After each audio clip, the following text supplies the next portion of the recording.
Olá galera, tudo bem? Aqui quem fala é Rodrigo Lima, do canal Na Trincheira das Ideias. Primeiro peço que você curta esse vídeo, compartilhe nas suas redes e que você se inscreva no nosso canal.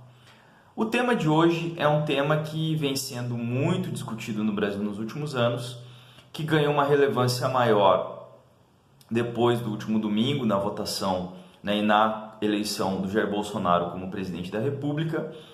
E é um tema que vem ganhando uma forte resistência também, principalmente por parte dos educadores do movimento estudantil. E nós temos visto uma reação muito importante do judiciário, garantindo, os direitos em relação à liberdade de cátedra e à liberdade de expressão. Bom, vocês mais ou menos devem estar imaginando do que eu estou falando. É sobre a questão do movimento Escola Sem Partido. Então, no vídeo de hoje, a gente vai tentar entender um pouquinho o que esse movimento representa, um pouco do histórico dele e as formas da gente combater e derrotar esse modelo que é um verdadeiro retrocesso para a educação, né? Bom, o primeiro ponto é a gente entender de onde surge esse movimento, como é que ele se criou, como é que ele se constituiu no Brasil. No ano de 2004, um advogado, que é uma espécie de um mentor intelectual da Escola Sem Partido, chamado Miguel Najib, um advogado paulista, ele cria o movimento Escola Sem Partido. Segundo ele, numa aula de história do filho dele, ainda no ano de 2003, um professor havia comparado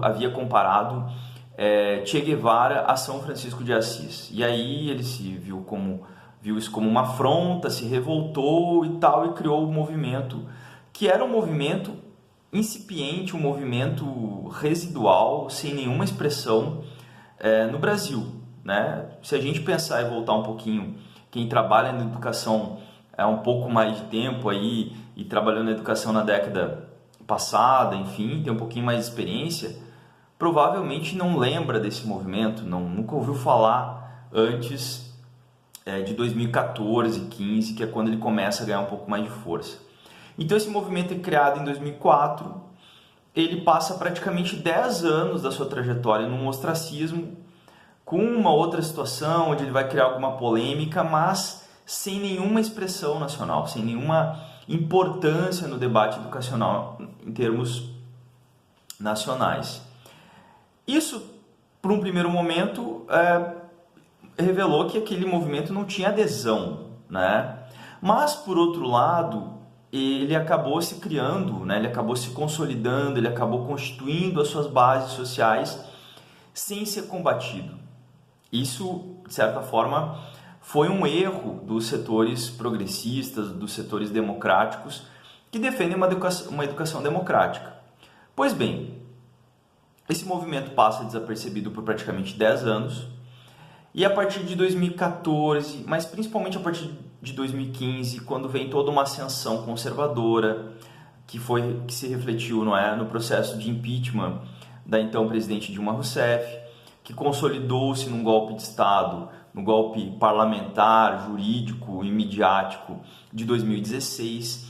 E aí vem uma ofensiva desse movimento Escola Sem Partido, que passa a ser adotado para além dessa figura do Miguel Najib e do movimento como um todo, e ele começa a se expandir. De que forma?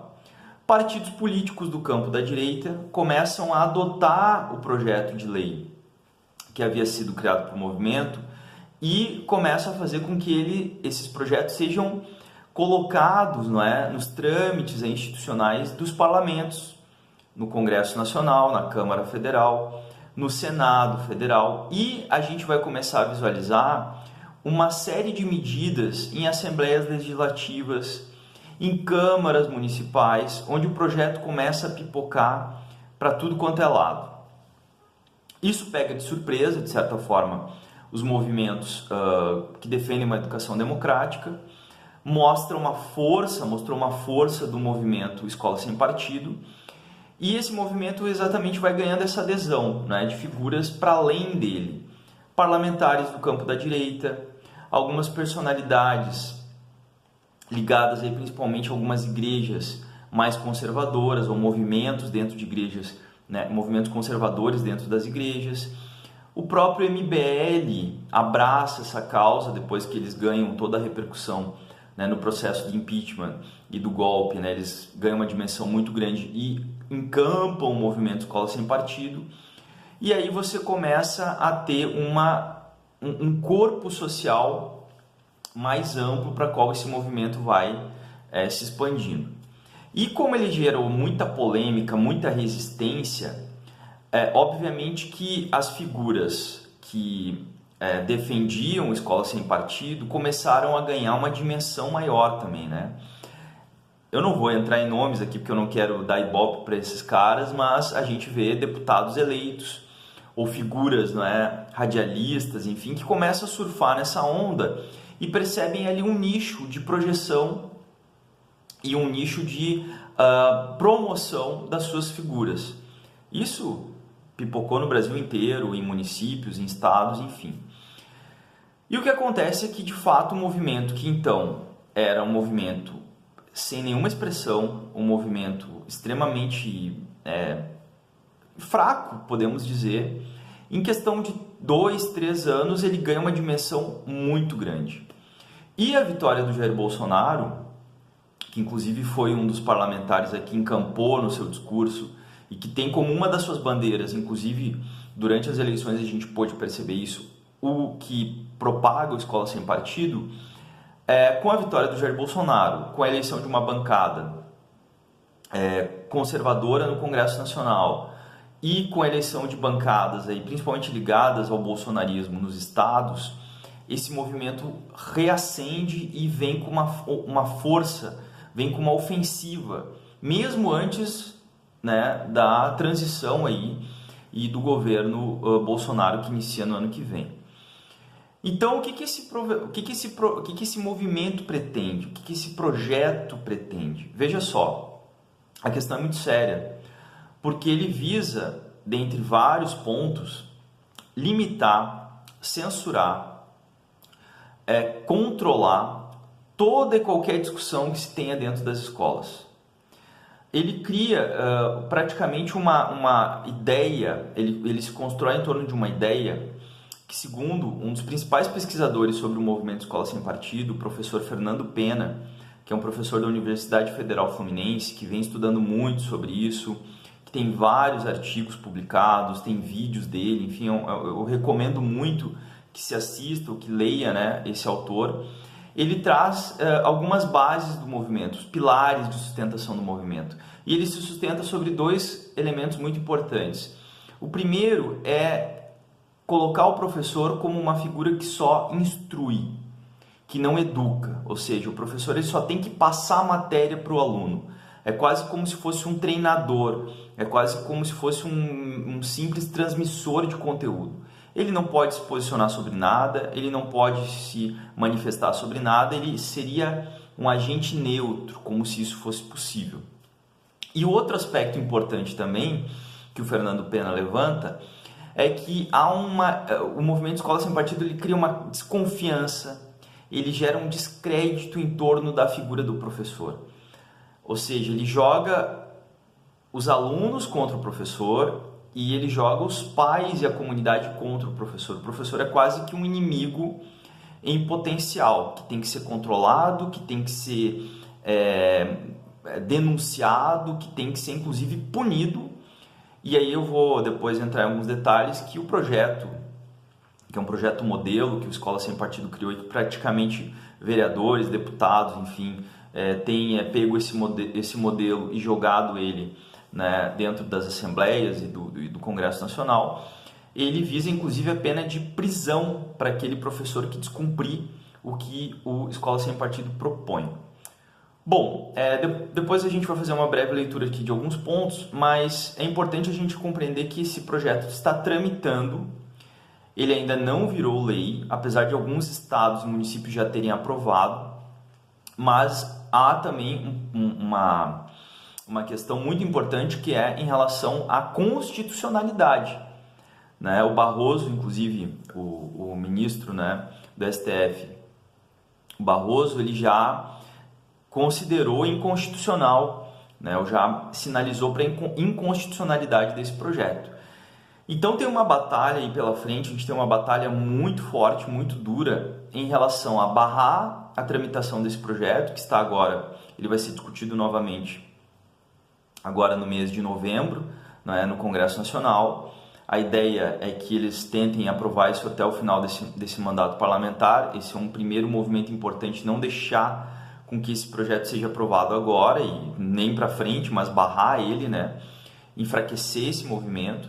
E nós temos tido algumas ações importantes da Justiça aqui em Santa Catarina, né, uma deputada eleita que, de novo, né, utilizou essa bandeira para se autopromover e para se autorreferenciar, vem sofrendo derrota em cima de derrota no contexto da Justiça, em ações do Ministério Público, enfim. Então há um campo aí muito importante de disputa e o principal é a organização tanto dos trabalhadores em educação quanto do próprio movimento estudantil e da própria comunidade acadêmica e a comunidade escolar.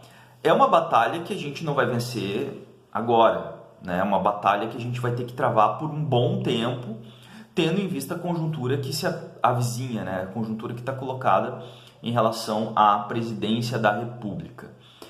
Mas só para a gente concluir então esse vídeo, eu gostaria aqui de frisar o que o projeto propõe como temas centrais. Esse projeto Escola Sem Partido, ele visa que se coloque nas salas de aula, que se coloque nas escolas placas bem visíveis, dizendo aquilo que o professor não deve fazer. Veja só, é uma censura, porque só tem negações, só tem proibições para os professores. Então eu vou ler um ponto por ponto e a gente vai discutindo aqui rapidamente. Veja só, primeiro ponto, o professor não se aproveitará da audiência cativa dos alunos para promover os seus próprios interesses, opiniões, concepções ou preferências ideológicas, religiosas, morais, políticas e partidárias. Bom, primeiro vê o aluno quase como um prisioneiro do professor. Isso não tem nenhuma sustentação.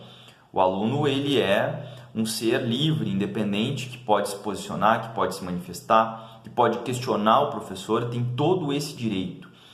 Outro ponto importante é que o professor, ele não é uma figura neutra, ele não é um robô, né? Imagine você numa aula de sociologia, numa aula de história, e um aluno lhe pergunta: professor, o que está acontecendo no Brasil em relação às eleições? Eu quero entender.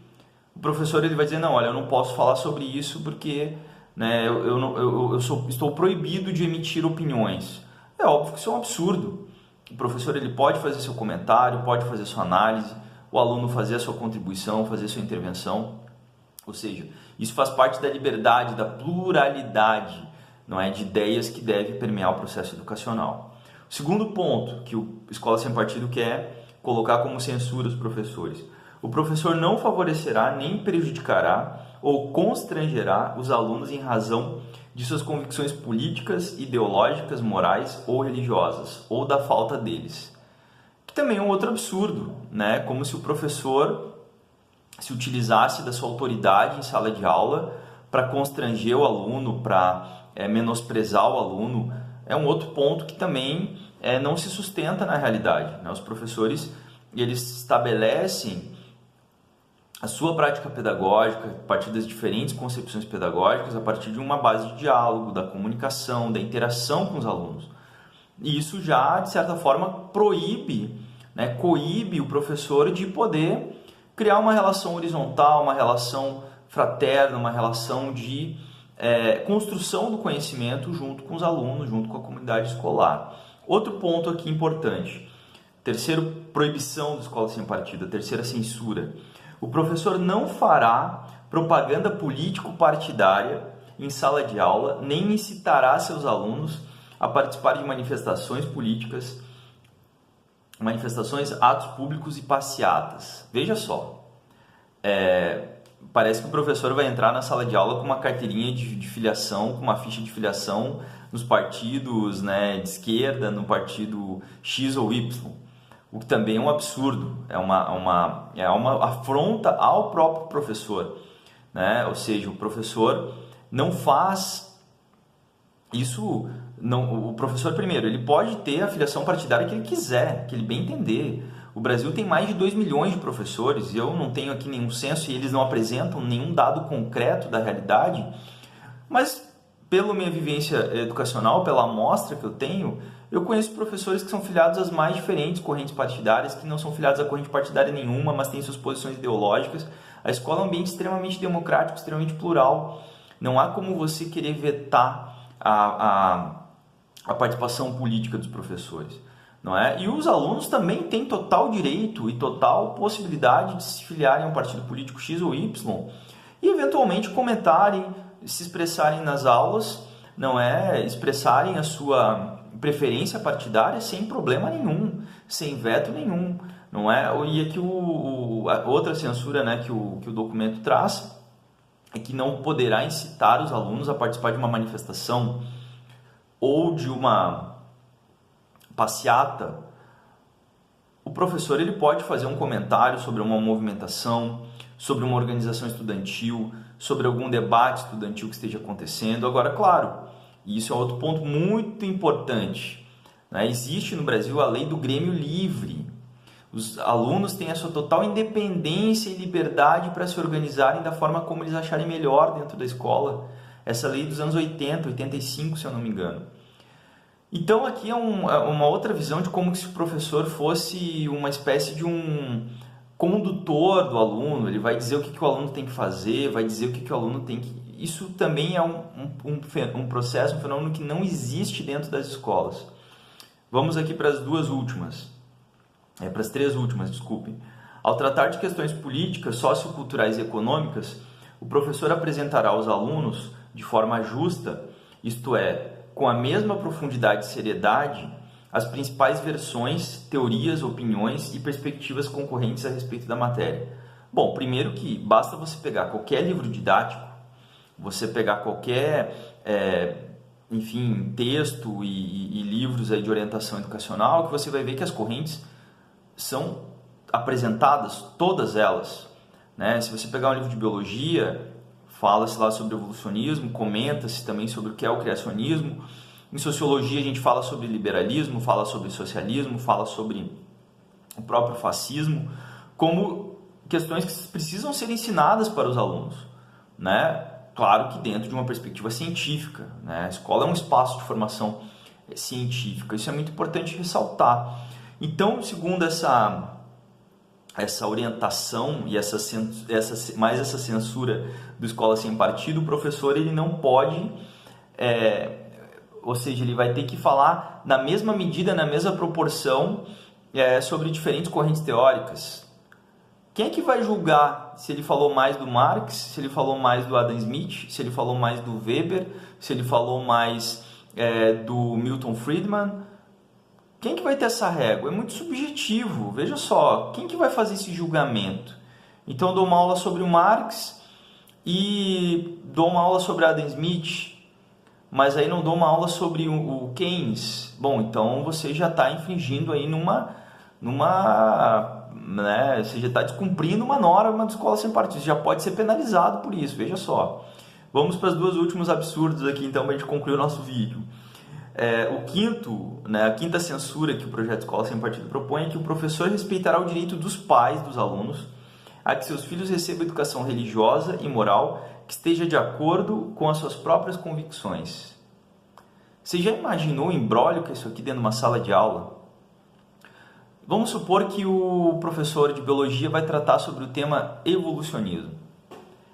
E aí você tem lá uma série de alunos que são cristãos ou de outras correntes religiosas e que entendem que a origem do homem se deu por uma corrente, né, pela explicação da corrente criacionista.